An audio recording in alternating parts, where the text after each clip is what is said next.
Retail used to be simple, then it became theatre. There was a time, not long ago even, when retail was simple. You opened the store, you filled the shelves, you served the customers, and you eventually went home. That was it. That was the whole job. But now retail has decided it wants to become a theme park. Every store wants to be immersive. Every display needs to be interactive. Every shift wants to feel like a brand experience. And the people who have actually have to deliver this, yeah, they weren't consulted. This episode is about what happens when retail suddenly decides it wants to be entertainment, and you've got a team that's split between long-standing staff who've seen every trend come and go and are, to be honest, allergic to change. New starters who love the idea. They're fresh, they're excited, but they freeze the moment a customer looks at them. And then there's you, stuck in the middle, trying to make it all work without losing your mind. You can always tell when there's been a conference, because suddenly everything becomes a journey. The customer journey, the brand journey, the emotional journey. And not forgetting the immersive, multisensory, omnichannel journey. Meanwhile, the team is just trying to find where somebody left the keys, or left a box cutter, or they're trying to get a cage open. Experience first retail sounds amazing in a meeting room. It sounds less amazing when you're on the shop floor trying to explain to a customer why the shampoo aisle now has mood lighting and a QR code that plays ocean sounds. The truth is, retail didn't become an experience first because customers asked for it. It became experience first because somebody in a suit decided it. People don't want to shop, they want to feel. And now the team has to deliver feelings above everything else. Let's talk about the long-standing staff. The people who've been here since before contactless, before click and collect, before the company decided that every shelf label needed a motivational quote. These are the people who have survived 3 rebrands, 4 store layouts, 7 managers, and at least one revolutionary new system that broke on day one. They've seen trends come and go like seasons. So when corporate announces we're transforming into an experience first store, the veterans don't get excited. They get tired, not angry, not resistant, but worse still, tired. Because they know exactly what's coming. More tasks, pressure, expectations. More of the, can we just try this for a week? Or, we're trialling a new initiative. And people from head office will be visiting, so let's make sure it looks alive. Veterans aren't against change, they're against nonsense. And experience first retail, when done badly, is nonsense. The new starters, well, they walk in excited, bright-eyed, ready to impress. They love the idea of experience first retail. They think it means creativity, energy, fun. And then the reality hits. Because experience first retail isn't about displays and demos, it's about interaction. It's about talking, engaging, approaching, smiling, storytelling, confidence, and, to be honest, just being on. And that's where the confidence gap appears. Because a lot of new starters aren't ready for that level of performance. They freeze, panic, overthink, and, to be honest, even apologise for existing. They're terrified of getting it wrong. terrified of annoying customers, terrified of looking stupid in front of the veterans. And the veterans, they watch all this and think, why are they so scared? It's just retail. But to the new starters, it's not just retail, it's a stage. And they didn't realise they'd signed up for a speaking role. And this is where the conflict begins. Veterans think the new starters lack work ethic. New starters think veterans are just intimidating. Managers think both sides are just being dramatic. And corporate, well, they think everyone is just resistant to the new brand vision. But the truth is simpler. Experience first retail demands two things at the same time: confidence and adaptability. The veterans have adaptability. They've survived everything. New starters, confidence, by the bucket load until they're put on the spot.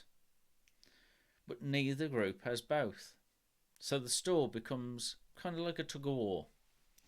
Veterans want structure, new starters want guidance, and managers, well, they want results. And corporate, yeah, they want magic. And the customers, to be honest, they just want to buy something and leave. Experience first retail creates a special kind of chaos. The kind where everyone is trying to do the right thing, but nobody knows what the right thing actually is. Managers say, make it feel personal. Corporate says, just stick to the script. And customers just say, all I want to do is buy my stuff. Veterans say, this is unnecessary nonsense. And new starters, well, they don't know what they're doing. And you, the person in the middle, say, can we all just breathe? Experience first retail is supposed to make the store feel alive. But half the time, it just makes the team feel, well, overwhelmed. And here's the part nobody talks about. Experience first retail is emotionally expensive. It takes energy to be on, confidence to approach customers, patience to deliver moments when you're woefully understaffed, and most importantly, resilience to stay upbeat when the queue is out the door. Veterans feel drained because they've been asked to reinvent themselves. New starters feel, well, anxious because they're being asked to perform. And both groups, well, they just end up exhausted, just in different ways. Veterans burn out from change fatigue, new starters burn out from confidence fatigue, and the store burns out from trying to be Disneyland on a budget. So veterans aren't stubborn, they're strategic. They resist change because they've seen what happens when retail chases trends. It starts big, gets messy, becomes confusing, then gets abandoned, and then, by somebody straight out of university, it then gets replaced by the next big idea. Veterans know what experience first retail veterans know what experience first retail will only work if the team is trained, the store is staffed, systems support it, and expectations, well, they need to be realistic. And let's be honest, that's not always the case. So veterans push back, not because they hate change, but because they hate bad change or change for change's sake.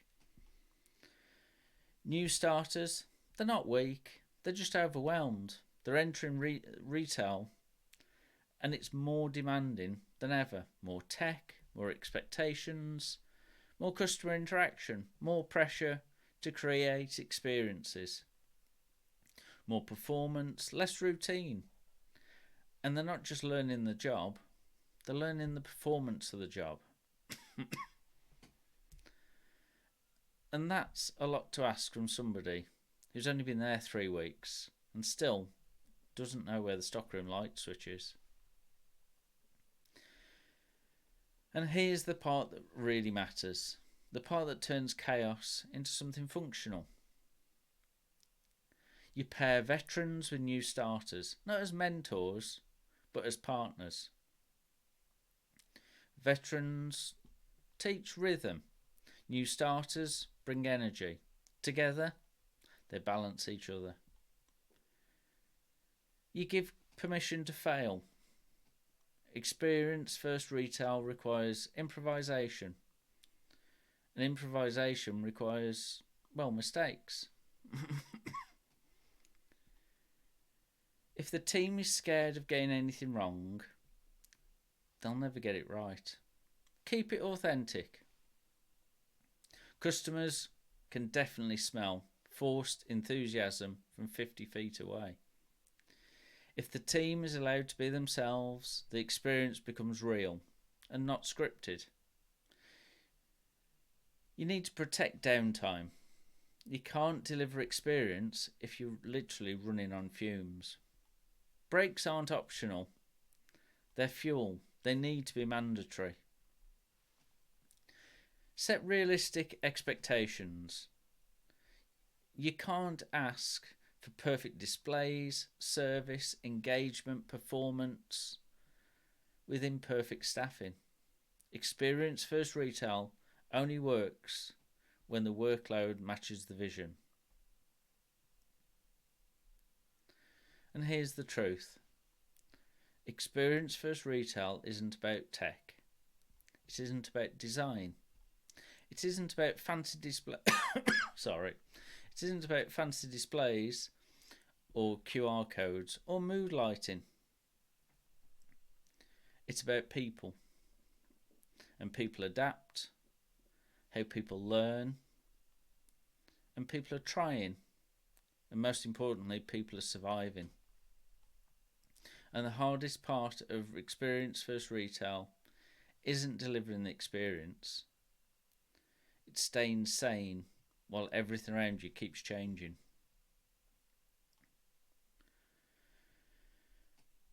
Retail will always chase the next big idea. It will always reinvent itself. It will always try to become something new. But the people who survive aren't the people who chase every trend. They're the ones who stay human while everything else turns into theatre. You need patience, humour, resilience, and you're the reason it all works well.